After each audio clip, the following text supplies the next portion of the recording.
谢谢。谢谢，快坐。哎，好，先坐，慢慢的，哎啊，倒弯来啊，哎，你住口！哎，大老爷们瞎掺和什么呀？一去二三里，烟村四五家，亭台六七左，一只红杏出来了。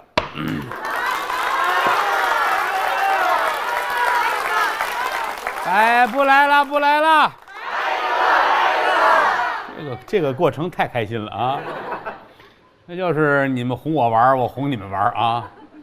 你们是没干过这行，干这行之后啊，就算给你座金山，你扭头就走，真的。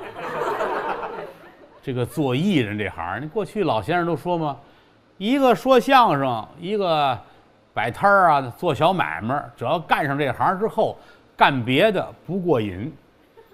那小孩们旧社会那个不上学之后10不6，家里边吃饭需要他帮衬着，推个车呀，哪怕弄个篮子挎着卖花生瓜子儿，他出去一天不少挣，而且开阔眼界。你让他找一地儿踏踏实实待着，干不了。说相声也是，小孩们说相声啊，跟着园子里边忙忙活活的挣点钱也能养家，他就是散漫这个行业啊。但是接触完之后呢，你就发现，尤其做艺人，哎，你别的你交响乐我不懂，我没那儿待过，啊，是弹钢琴的、芭蕾舞那行咱没去过，但是你说书、唱戏、什么唱大鼓这几个行业，我还是很熟悉的。为什么好玩呢？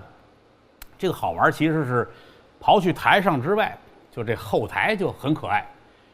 咱甭说太复杂，因为说这个时间太长，就是一进后台，你看他后台这些人的称呼，你就会觉得他不一样啊，就是不一样。你看这个，你说相声吧，说相声后台，我们这个从古至今，它是一辈儿一辈儿的传承，它是像家一样。包括我们那个老前辈们、老艺术家们，啊，真是拿这个当自个儿的亲儿子是一样。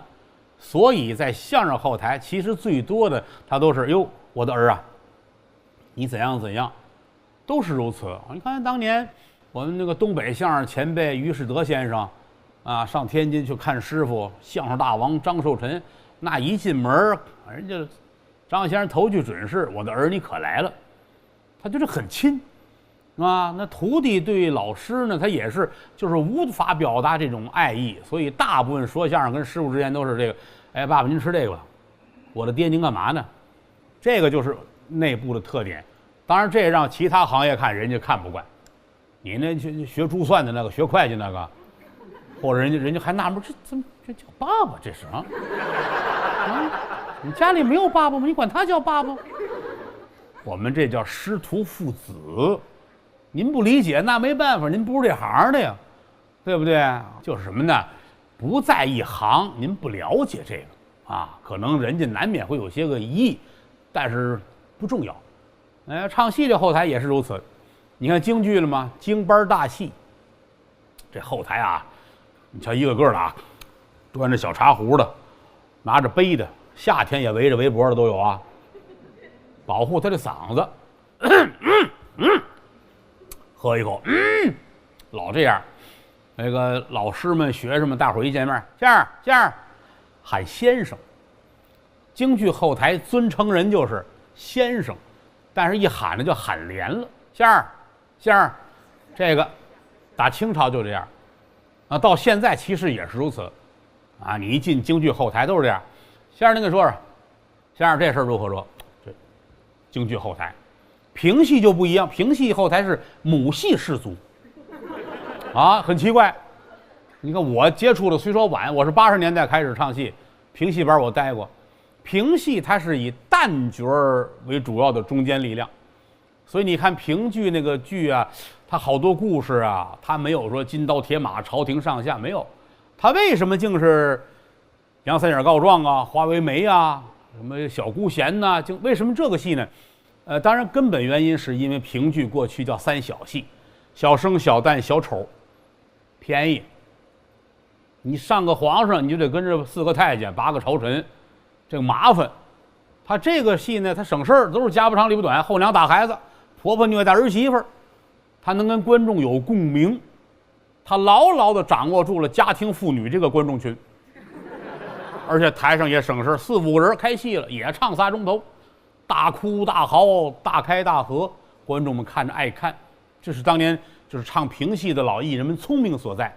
说你看什么杨家将啊，你看什么金刀铁马扎上靠开打，那是你们的观众，我不抢，我要我们这帮老太太到哪儿去，老太太来了一样卖钱，还是为了这个。所以评剧班有句话叫有蛋吃饱饭，有蛋指的是青衣花旦，就是有女演员，我们评戏就能吃饱饭。所以您到了评戏班后台，你听那称呼，没有别的啊。小孩们管后台唱旦角这角儿，老太太一般都是娘啊，您吃了吗？这个就是二姨，啊，大姨您过来一下。所以你进了评戏班，就跟回姥姥家是一样的，这是真事儿，家家如此啊。梆子就不一样了，河北梆子它朴实。哎，你看梆子团一进后台，有时候就是看着连老师带角儿学生都跟那蹲着正歇着呢啊，哎，拿饭盒盖喝水啊，一聊天你听称呼都是还入么家啊，好玩之极啊！你就根据这个，你就能了解整个的这个艺术的生存状态啊。这个就没有时间说太细致，有功夫再聊，这个能说好几天这个啊。闲话少说，接演三国吧。上回咱们说到哪儿了？这个样子我特别的满意。这个陶谦呐，陶公祖在徐州城可出了事儿了。怎么呢？得罪了曹操。曹操的父亲曹嵩带着全家100多口，携带宝物105车，由打临沂出来，途经徐州，要赶奔兖州。中途路上路过徐州，徐州这儿这个地方官老大陶谦是个老头，派手下的将军叫张凯护送着。张凯带着人走到这金龙寺这儿，把曹家全杀了，宝物洗劫一空。曹操急了，打起一面旗子来，4个大字儿：报仇雪恨。而且走的时候告诉夏侯惇，活的要让他死，死的要让他出来。这可要了命了！这一路上啊，多少个城池啊，都让他们给屠了，见活人就杀，死了见天日，刨坟，嘁哧咔哧全刨，死尸挑出来，了不得了，人间地狱。所以出于这个状态下，这个陶的人心说完了，活不了了，不行，你们把我送到两军阵前，让曹操把我宰了就得了。那个大伙儿得劝呢，人跟前也有文臣呐、谋士啊、武将啊都有，大伙儿都劝。就在这儿站起一个人来，我去，我要面见曹操，3言2语，我能让他把兵退了。这个话一说，议事厅所有的人这个眼光都挪过来了。有人说这可能吗？咱实话实讲啊，事儿分谁办。那你比如说咱们这开会啊，我们这个打算派几个演员出去干商演，打北京出发，这一路咱们省会城市全演一遍，都找5000人以上的体育馆，到那儿就得卖票啊，还得让他满，观众爱看。说这话的呢，哎，有岳云鹏，有郭麒麟，有高峰，有这么几位。一说这您听，哎，这可以，这能做到。要一说这话，我们后台烧锅炉那赵大爷，那我们能说什么呢？咱们只能说你留神别烫着，对吧？由北京出去，这一路上所有的体育场馆后台这锅炉都归你管，啊，这可能行。演出这不成，话分谁说？今天这个主说完这个话之后，连陶的人都点点头，哎，有可能这个事儿能成。为什么呢？因为这个人办这个事儿他合适。书说至此，那么这个人叫什么名字呢？这个人呢姓陈，他叫陈宫。听过前文书的人您有印象，捉曹放曹吗？最早的时候他是中牟县的县太爷呀。曹操那会儿还没成功呢，还是一个不得志的鲁莽青年呢，在京里边假装给人家董卓献刀去，完事不就跑了吗？跑完之后，天下画影图形，贴通缉令，有一小曹啊，要拿大菜刀杀人啊，捉他。跑到中牟县，人家县太爷陈宫就把他抓着了。抓着之后一聊天，觉得这个人呢是个英雄，就把他放了，并且弃官挂印，跟他一块儿走。说实在的啊，陈大人这会儿有点草率了。为什么呢？因为出去之后就后悔了。路过吕伯奢的家，就因为错听了杀猪，把人家一家人都杀了，出庄来把老头也宰了。陈宫觉得这人不可交，这个人不行，所以说半夜里自己走了。这一下俩人就没见着。他也是去了很多的地方，拐弯抹角的，最后他落在徐州了，一直在陶谦这儿。今天心说我的用武之地应该是来了，所以站起来说我要去面见孟德，我劝他退兵。当然了，陶谦也没有完全相信，但是这个事情在两可之间，事到如今也只好如此。得嘞，公台兄啊，您费心吧，这儿准备好了一切，派人送陈宫出城。曹操坐在自己的中军宝帐里，正琢磨这个事儿。这一路上杀了不少人，屠了不少的城，已经来在了徐州，大功堪堪就要成就。有人说曹操这个火性够大的呀，列位，话分两头说。首先说替父报仇不假，这是真的。眼睁你爸爸真死了，全家大小100多口真死了，是要报仇。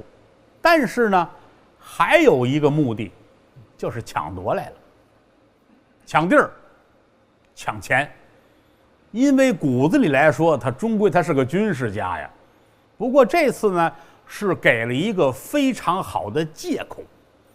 你这话说到天边去，说得出理去。我全家100多口，连我爸爸多少岁数？我爸爸这几个太太全死了，我们这几个小妈啊，300来斤啊，好家伙，是300来斤呢。前文书咱们讲过呀，那小妈300多斤，爬墙头掉下来了，让人给杀了。这是《三国演义》的原文，不是郭德纲编的呀。对不对？这你多惨的慌啊！所以说我要报仇，在这个状态下，我的悲愤那是无比的。杀几个人，屠多少城，理所应当。那个年头军阀混战，所以说这个说得出去，是一个光明正大的理由。今天在中军宝帐里边，自己盘算着几天能够拿下徐州。在这会儿功夫，有打外边有兵丁进来了，说有人求见。哦。何人？这人说是您的老朋友，他叫陈宫。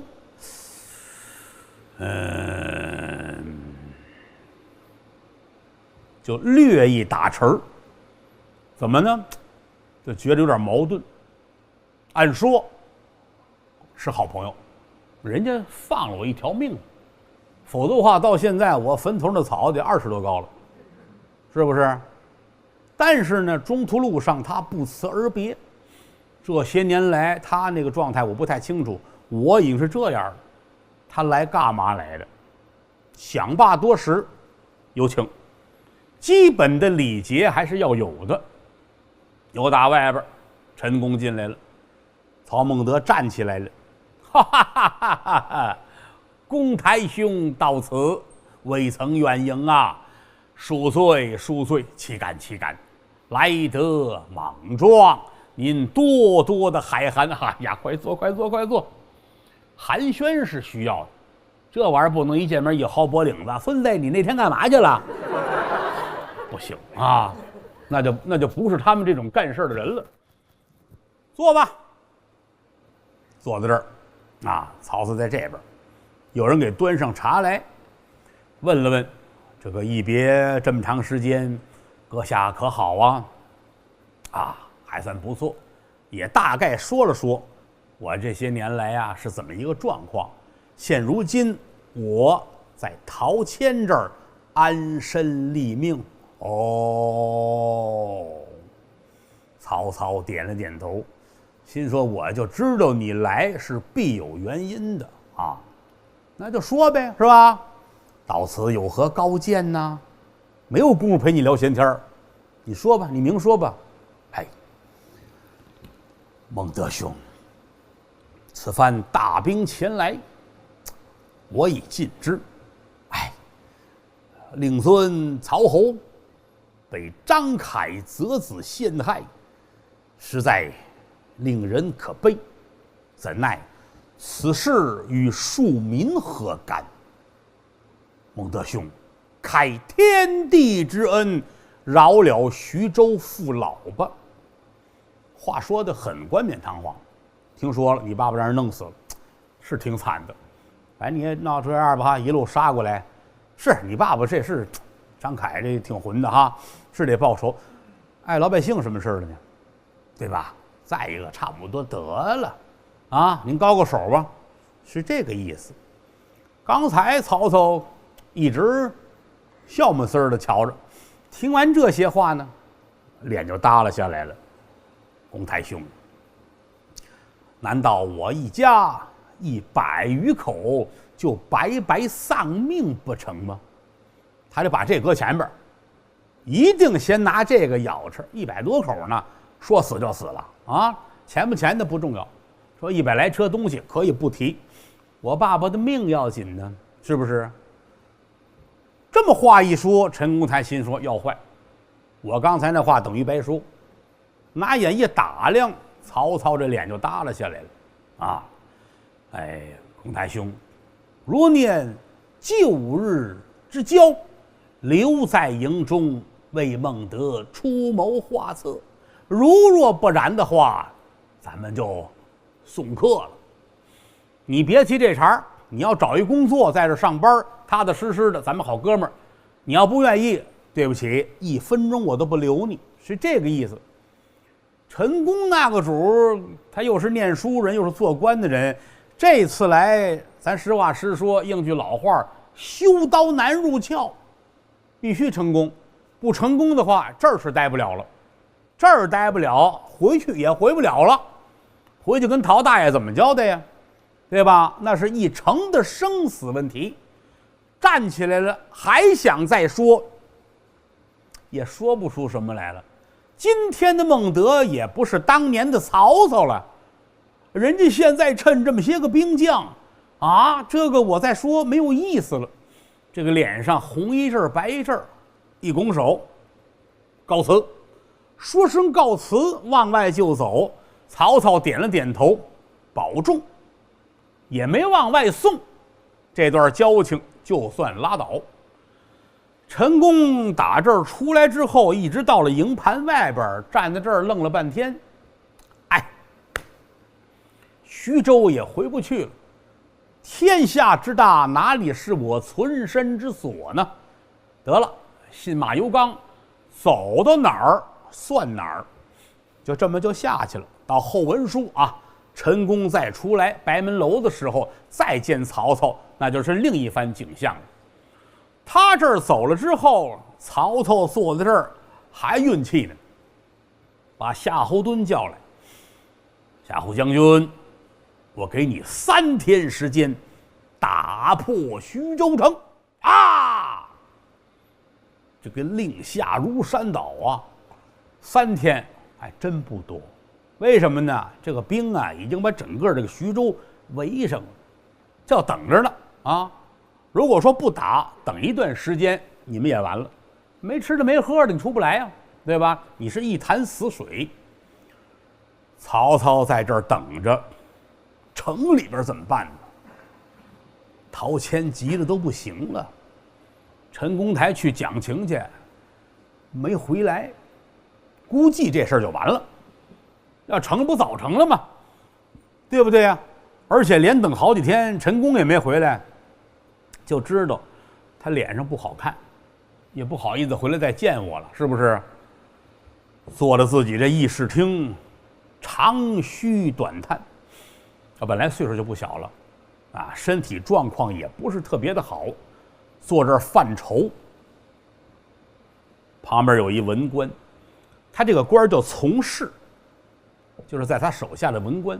这人呢姓糜，叫糜竺，一定要记住这个名字，糜竺。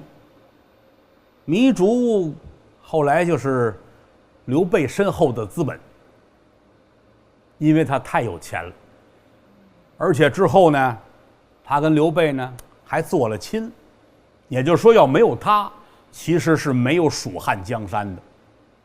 这会儿他是徐州城的首富，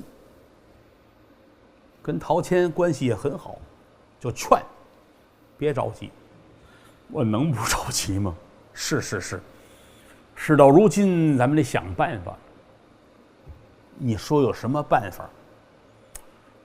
我觉得咱们应该呀，请救兵，因为咱们让人家困死在城中了，指着咱们翻盘，这是不可能的。说开门，咱们带人出去，那就跟投降没有区别，必须请外援。陶谦点点头，我这些日子呀，我这脑子都乱了。我也不是没想过，我想来想去，我也不知道请谁好。他得跟咱过点门，他还得有能力呀，对不对呀？否则话没有意义。你有什么高见吗？糜竺低下头想了想，扑哧乐了。我觉得有3路人马可以搬请。哦，啊，你说说，都有谁呀？第一路，青州刺史田楷。青州刺史这个身份很高，为什么呢？他这个刺史是打朝廷的派出的机构，青州刺史他可以。哦，二一路呢，北海太守孔融。孔融让梨都知道吧？小的时候家里吃梨，孔融跟他哥哥，孔融拿一大梨啊，哥哥给你，他哥哥接过来看，上面有褶儿啊，还烂了半拉，吃这大酸梨，他拿一小的很甜，瞎说。孔融让梨呀，关键孔融这个身份，他是孔圣人20世孙，第20辈的孙子，这个在封建社会，这是政治资本呐。孔圣人的后代，对吧？你要说他爸爸耍猴的，他6辈不管用啊。孔圣人家的直系亲属20世孙还了得？北海太守孔融啊。说到孔融这儿呢，陶谦还挺高兴。为什么？他们算一支儿。那个年头，这个军阀混战，他们也拉帮结派，谁跟谁好，咱们哥几个咱算一波的啊。你比如袁绍跟曹操，他们这算一波的。你陶谦呢，跟袁术，还有公孙瓒、孔融，他们这算不错的。有事儿互相帮忙，借个人呢，打个群架，他是这样的。哎，当年是这么一个状态。所以说，北海太守孔融，陶谦说这个可以，这可以，这2路都能商量。第3路呢，平原县刘玄德。刘皇叔很久没有出场了，他现在在平原，他这个官儿叫平原相，大概其实跟太守身份差不多。您这么一听就明白了，这3家是可以的。好，糜竺说您别担心，这3家我去请啊，您找点人帮着我闯出重围，我只要出得了徐州城，我就能把人给您搬来。您写点信吧。那可不呗，得跟人客气客气呗。几位老大哥啊，兄弟，我现如今不灵了啊，马上就让人家捂死在这儿了啊！你们赶紧救我来，如果晚了，请来吊孝。哎，得写点客气话呗啊！写完之后，交给糜竺，啊，派点人送他出城，这个是有办法的。他们这土生土长，打哪儿走还不知道吗？找一个防守不严的地方，派点人一掩护，就把糜竺送出徐州。出来之后，得先奔北海，找孔融去。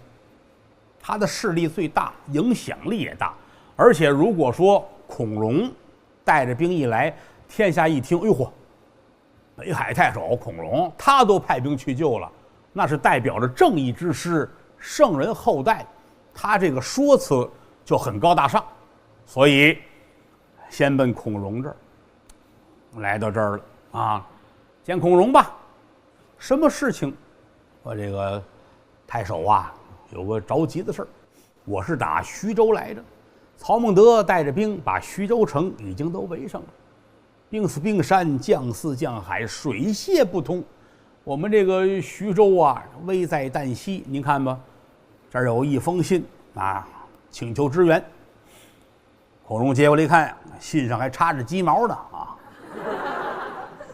哎呀，这看看吧，哎，一瞧，老大哥陶谦写来的，早来还能见面，晚来吊孝啊！啊，不行，我得救他，我得管他，但是我有一个小小的顾虑。什么顾虑呢？我跟曹操远日无冤，近日无仇啊！我带兵去了，人曹操一问你干什么来了，我说什么呀？所以说这个很难。那怎么办呢？不要紧，我给曹操写一封信，讲明利害关系。哎，我跟他说，我劝他退兵。那不管用，不管用也得写一封信，先礼而后兵嘛，是不是啊？然后他要说同意，还则罢了；他说不同意，咱们再出兵啊，光明正大，名正言顺。糜竺也没办法啊，那写呗啊，这儿写吧。写了封信啊，亲爱的曹操，听说你很生气，你爸爸去世了啊，让人给弄死了100多口都剁成肉酱了啊。那个现如今你围了徐州城了，但是不管怎么说，杀人不可头点地啊，差不多得了，去吧啊，爸爸还会再有的啊。大概是这么个意思吧啊。写完了送去了，哎，曹操也对得起他啊，也没搭理他。没搭理他不要紧呢。北海这儿出事儿了，出什么事儿了呢？之前咱们讲过，黄巾军死灰复燃。这死灰复燃比之前那个来头还大。由打青州这一闹起来，好家伙，到处都闹黄巾军。现如今大队人马围住了北海。孔融上城楼一瞧，哦，回头问糜竺：“哎，比徐州怎么样？”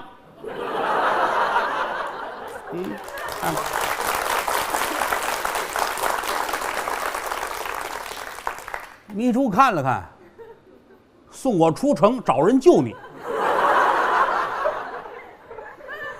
这个您听着是玩笑，其实是这样。怎么的？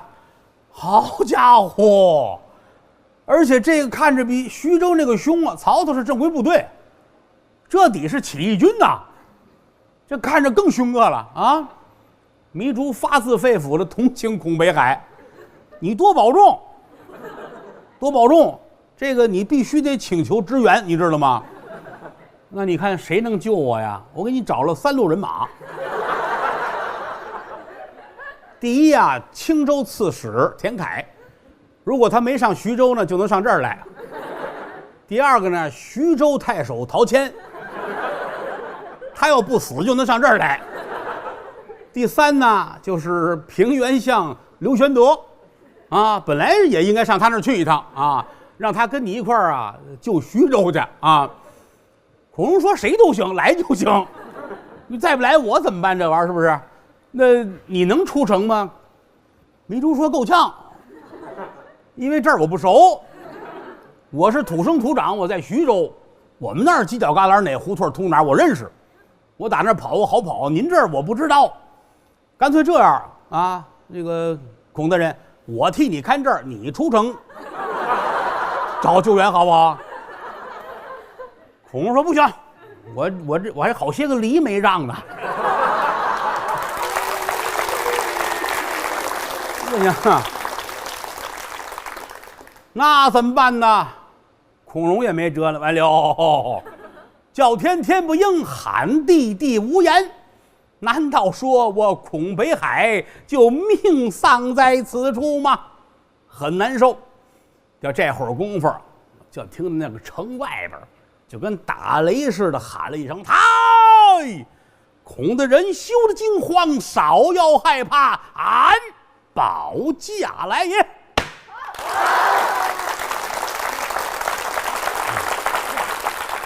这马离弦之箭，窜出去了。所有人都没想到，送他这兵也，唐草人拿剑壶，这俩兵也傻了，这还回来吗？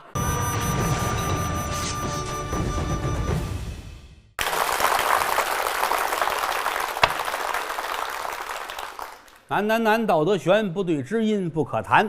对了知音谈几句，不对知音枉费射箭。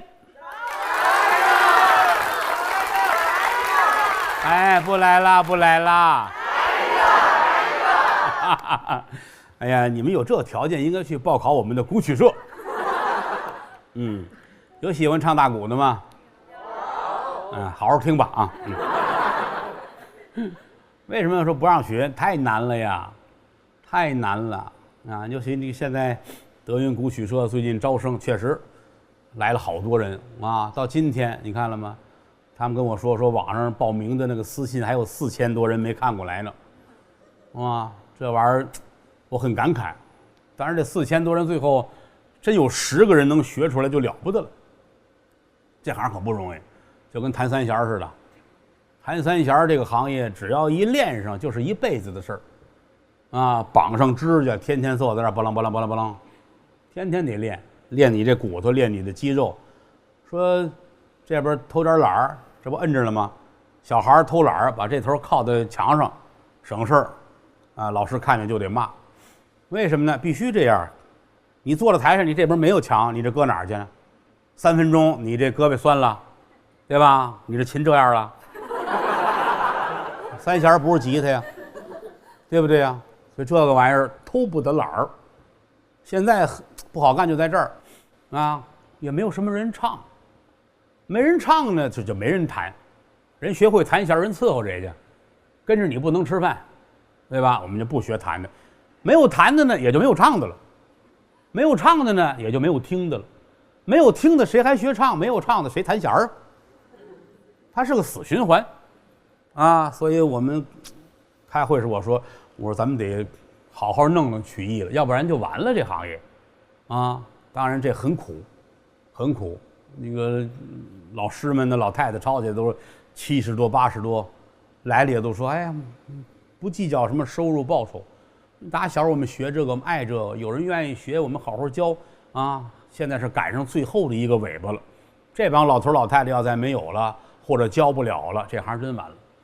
其实你要听上之后，你就知道这玩意儿太过瘾了，啊，就很希望咱们这些个传统的艺术啊，能够好好的传扬下去啊。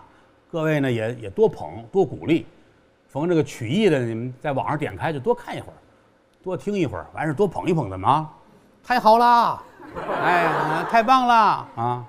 有的时候这一句鼓励的话，对年轻演员很重要，很重要啊。好多这很正常，真的。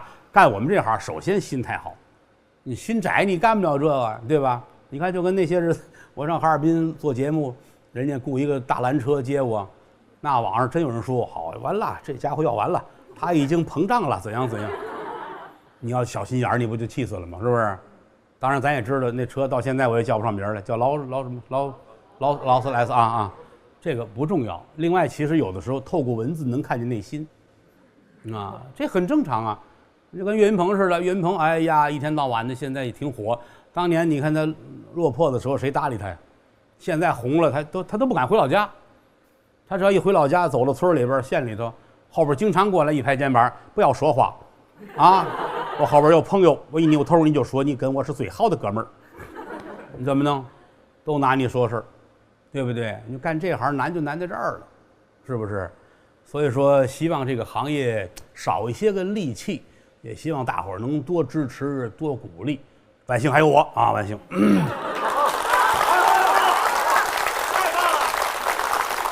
有我管什么呀？有我能多说点便宜话而已。闲话少说，书归正传啊！我这个艺术就毁你们身上了。我可爱说点正文了，天天就你们跟我这说点闲话，招得人家网上的朋友们就骂衔接啊，说我不给书听，人家都是花了钱的呀，人家都充了会员的啦。一年会员多少钱啊？88呀！哎呀，我给多了，88块钱吃串你也吃不饱啊！我还陪你们玩1年了，讲理不讲理你们？行吧，这个过去打把式卖艺啊，站街上说相声说都有句话：有钱捧个钱场，没钱捧个人场，站脚助威也是您的仁义啊。那么既然各位这么仁义，你告诉我咱们上文书说到哪儿了？哎，一点都不仁义。你们不记得，我得记得呀。这回是孔北海，孔融先生被困家门口，本来是雄赳赳气昂昂带着兵准备去救人去了，英雄没当成，马上就成了受害者了。站在城上，这可怎么办呢？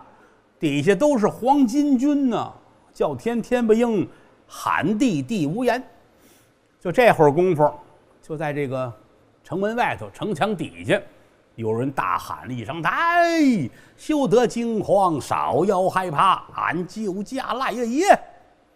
又打那边杀了一桌，这桌黑的个儿啊，长得不是那么多么的清秀，但是呢勇猛非常啊，这一路就杀过来了，两旁边的兵直躲他，眼瞅到跟前儿这儿了，孔融一瞧，这是帮我来的呀！啊，开城门放了进来，就把这大个放进来了。这来到里边得见一见呢啊！其实要说啊，孔融也莽撞。你说真放进来，你谁？我叫曹操，你完了。当然不可能啊，就说这意思。这儿进来了，哎，这位英雄怎么称呼？我叫太史慈。爱听三国的都知道哈，太史慈。太史慈是个英雄啊，走南闯北哪儿都去。有一个好处是什么呢？就是孔融这个人比较爱才，爱英雄，知道太史慈这个人，呵，这人不错，没见过。说赶巧了，太史慈的母亲就住在这边。平时没事呢，孔融老打发人去看看太史慈他妈呢，给老太太送点吃的。啊，送点酒肉米面，送点钱，我这还个梨给他妈拿去。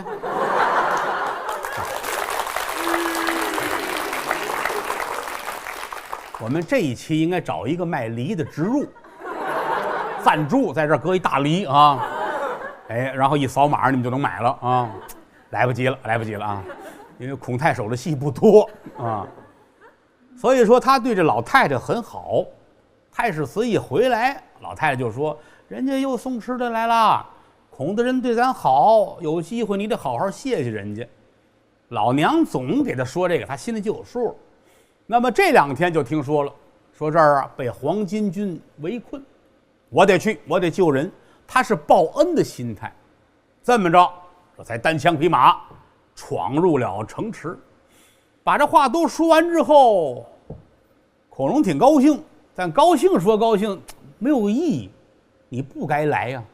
你在外头还能当英雄，你进来跟我一块儿，这到时候逮我的时候把你一块儿拴上，啊！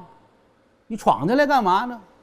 太史慈说了，不要紧的，您看看有没有用我之处。旁边糜竺乐了，好，我有一个诀窍教给你，啊，我教你怎么出城啊，搬救兵去。你这个文文弱弱的，我来过一回了啊！现在这活儿转交给你了，啊，你替我出去一趟，去哪儿？平原见刘备、刘玄德。这个是没问题。但现在最要紧的就是你能不能出去啊？哪怕你早说哈，我们站城上喊一嗓子，你直接打那边走多方便呢？你现在咱们都在屋里边了啊，这事儿怎么办呢？太史慈乐来，不叫事儿，交给我了啊！大人给我准备好酒好肉，好，这是英雄。孔融懂啊，吃饱了喝足了，有劲儿，闯出城去，准备。这真是好酒好肉好菜，弄一大桌子。太史慈当当当当当当，甩开腮帮子，撩开后槽牙，饭菜如长江流水，似风卷残云。里边套间打开了，连吃带喝。吃饱了喝足了，一擦嘴，站起来，一躬到地，我要安歇了。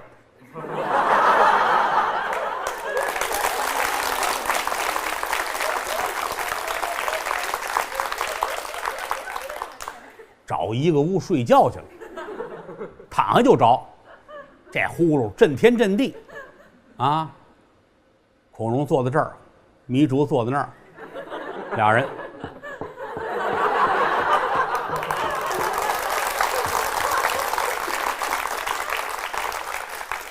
来一蒙饭的吧。糜竺说：“那我哪知道去啊？说不您的朋友吗？您照顾人老太太啊？”是呢，他是不是半夜起来再去？那咱等着吧，啊，一直等到吃早点。啊，太史慈起来了啊，酒肉何在？哎呦，消化系统还是很强的。那咱吃吧，吃吧。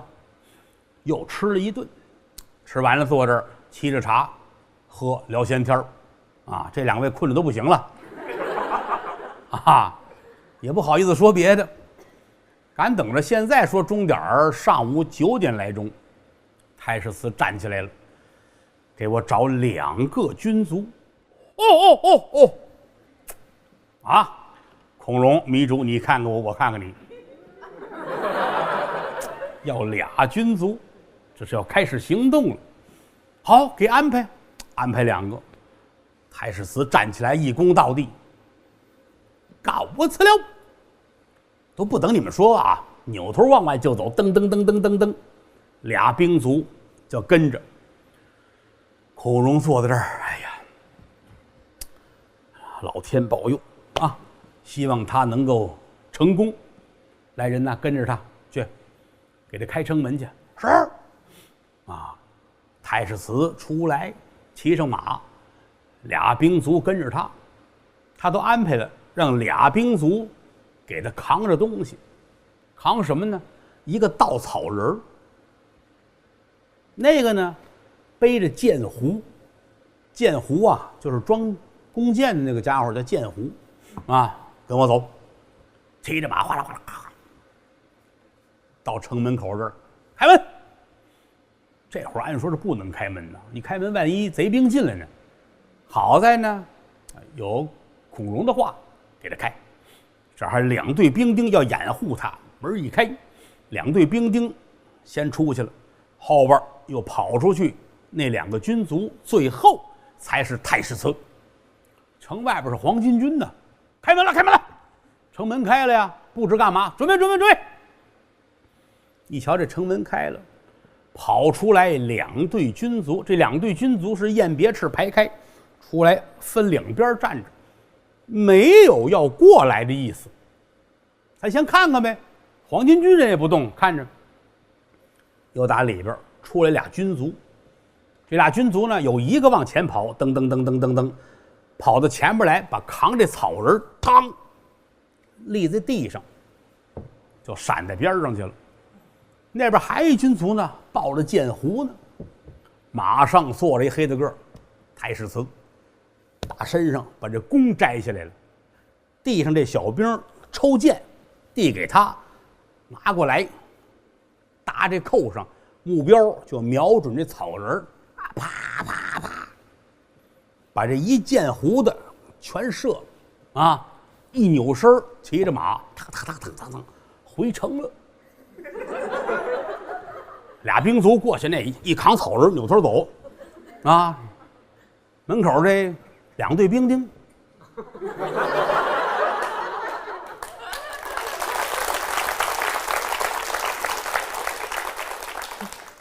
那咱也回去吧，回去了，城门一关，黄巾军纳闷儿，收工啊。这是埋什么伏啊？可能起猛了吧？啊，别搭理他了啊！太史慈回来了啊，擦擦汗啊，酒肉何在？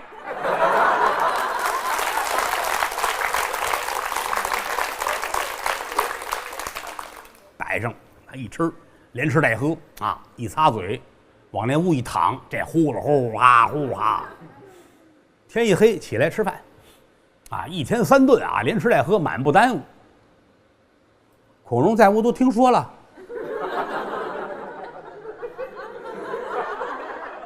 啊，是啊，咱的肉还够他吃的吗？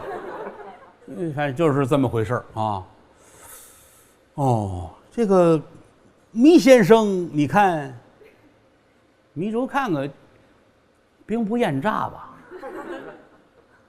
他这是炸咱们呢，对敌人没有任何伤害呀。我已经2天没怎么吃东西了，那不知道，我跟这儿也不熟，你们有交情啊，你没事又照顾他妈，他是不是拿你当他爹了呀？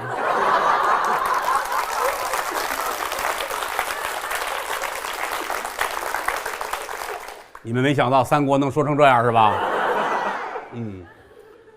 第2天清晨起来，啊，太史慈洗脸漱口，吃完了，哎，带着俩小兵卒直奔城门而去。门打开了，2队兵卒雁别翅排开，站这儿，他又来了，跟昨天一样啊，放下草，递箭射箭啊。今天这个黄巾军呢，情绪就吻合很多了啊，昨天很紧张啊，今天就是来就来，不来就不来啊。练了一会儿啊，跟昨儿一样，收兵回去了啊。黄巾军们也招招手，早休息。今儿起得早啊，早休息。第3天还是这出啊，打开门，两边的兵丁很慵懒的就溜达出来了，也不用保护，一会儿就回去了啊。站在两边啊，看着他，这过来扛着草，这个，放好了，哎，跟昨儿一样，他骑在马上，黄巾军都没动换，还聊天呢。我告诉你啊，如何如何，怎么的？就知道他是出来练功的，啊，他这个他嫌城里边地儿小，他上外头练练，这是对的啊。这个玩意儿，这拳不离手，曲不离口，对不对啊？哎，让他练吧，挺好，别搭理他。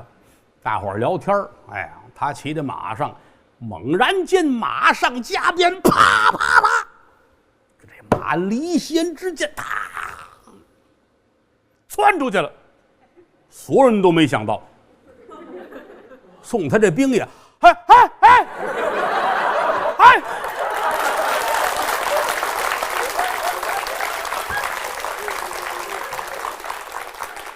扛草人拿剑壶，这俩兵也傻了，这还回来吗？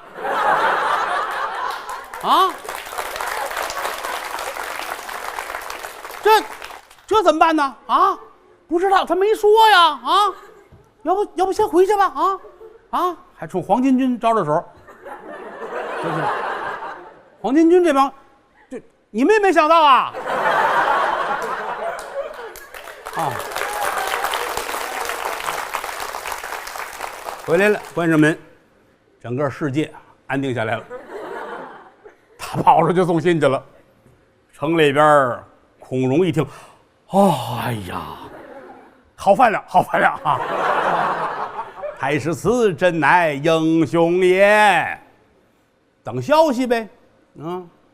太史慈打这儿出去，奔平原找刘备。现在刘备可以了，不是想当初那个落魄的刘备了。也不是最早当小县官那个刘备了，现如今叫平原相，身份跟太守差不多，啊，带着自己这俩兄弟，啊，关羽、张飞，日子过得还不错。但是呢，每天也是忧国忧民，不知道自己下一步该如何呀。琢磨这事儿，说来人送信，请进来吧。来一瞧不认识，黑大个儿啊，一瞧这状态就是长途跋涉啊。进门之后一躬到地，哦好，怎么称呼啊？太史慈，到此何事？有酒肉吗？先说什么事儿？说完再管饭啊！把这信拿出来了啊！这是孔融，孔太守找您搬兵求救。哦，这个话说完之后啊，刘备很兴奋。为什么很兴奋呢？因为在当时的社会当中，一提孔融，所有人都是哎呦。第一，圣人后裔；第二，官职高。所以一听，哎呦，三国上记载刘备说了这么句话，啊，就说孔北海尚知世间有刘备耶。说白话就是，孔融还知道我呢，受宠若惊。这个就如同国际巨星。啊，一个就是演电影的一个，咱甭管叫什么名字吧，外国电影大明星，突然间上哪儿去上厕所，哎，看见你了，哎，给我来张纸，然后这个就傻了，递给大明星，就喜欢这大明星啊，给您这纸，大明星一回头，谢谢你，岳云鹏啊。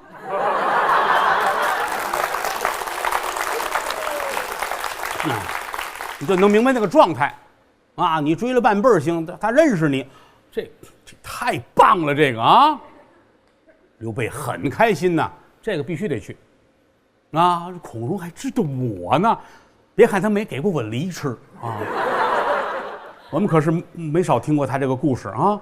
好，来呀，赶紧把俩兄弟请来吧。关二爷、张三爷都请来了。一说这个事儿，孔融被困在北海。写了封信，让咱们救他，咱们走，咱们去，走吧。带了3000兵，由打这儿出发，就赶奔北海。到了这儿之后，列位，真是不费吹灰之力。为什么呢？第一，他是正规的军队；第二，他这儿有刘备、关羽、张飞，哥仨有能耐啊。黄巾军它终归是农民起义啊，所以说跟正规军一碰不灵。简短截说吧，因为这个过程不重要，就把兵给退了。开城门，孔融、糜竺这儿出来迎接，握手拥抱啊，太棒了，高兴，快进来吧。进城，大排宴宴，吃饭喝酒聊天，少不了寒暄客套。多亏了您。哎呀，果然还得是你呀，汉室宗亲呢，刘皇叔嘛，带兵来救了急了，解万民之难也。来吧，敬一杯吧。客气话是要有的，喝会儿聊会儿，就说到徐州了。孔融说：“我建议您跟我一块儿，咱们去一趟徐州。啊，现如今曹操大兵压在了徐州城外。”眼看着就要破城了，这100万军民面临屠戮，咱们得去救去。啊，人家这个陶谦挺不容易的，而写信求我去帮忙。刘备说：“人家求您帮忙，没求我呀。”糜竺说：“哎，在我这儿呢。”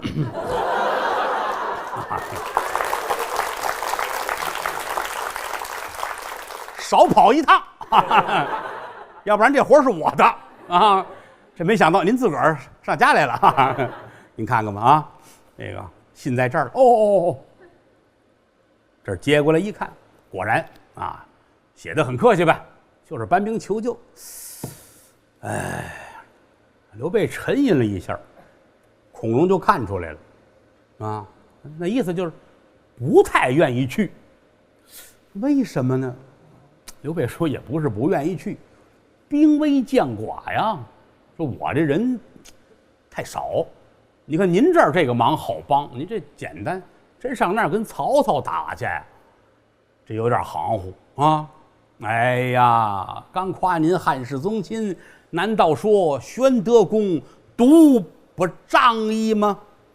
我这刚捧完您怎么没有义气啊？哎，不是啊，孔大人，那这样吧，话到这儿，您容我前去借兵。我去借兵，我带兵来，咱们再去打，行不行啊？孔融不是特别相信，这就是客气呀，这跟咱们借钱道理不是一样吗？啊，那个跟您说啊，我打算买一冰箱啊，还差7000块钱啊，这冰箱6500啊，啊，您借7000块钱哦，好，没事，我这会儿不方便，你等我回去找我二舅去啊，找二舅拿完之后给您回来给您送了，你等着吧。这时候心就凉一半，怎么呢？你有二舅没有啊？是不是？再一这就是推脱呀，所以他这脸上一难看，刘备看出来，您放心，哪怕借不来兵，我也回来找您，咱们一块儿去救徐州。话说到这份上，孔融就踏实了。好，那我们静候佳音，收拾吧，这不能再住了呀。要没有徐州的事儿，跟这儿待些日子聊聊天儿。但现在不行了，得回去。回去道上哥几个就商量啊，关二爷、张三爷都问，他上哪儿借去？想来想去，别人也不可能借，只有公孙瓒。公孙瓒早先是刘备的上司，往上倒呢又是同学，私交很好，而且从这些个军阀的分支来说呢，公孙瓒、孔融加上陶谦，他们算是一支的。这个事儿借兵说得过去，因为那个年头的这些个军阀之间呢，经常的互相借兵。我没辙了，我需要人来借我2000人，啊，明儿他有事你还求我，我也帮忙。他是个互惠互利的这个状态。想来想去，咱们只能是找公孙瓒。那咱们去吧，直接去找公孙瓒。咱们简短截说，到了公孙瓒这儿啊，这都好朋友。哎呀，来了，快来吧，坐下吧，来呀啊，拿酒来，烤串来，花生毛豆聊天吧啊，聊着喝着，说干嘛来了？我跟您借兵来了。你干嘛用啊？打仗。打谁呀？打曹操。你喝完来的是吗？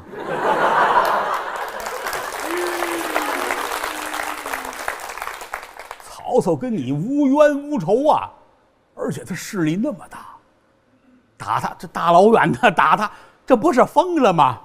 为什么呀？这是不是我的主意？这是孔融啊让我来借的，你吃他梨了？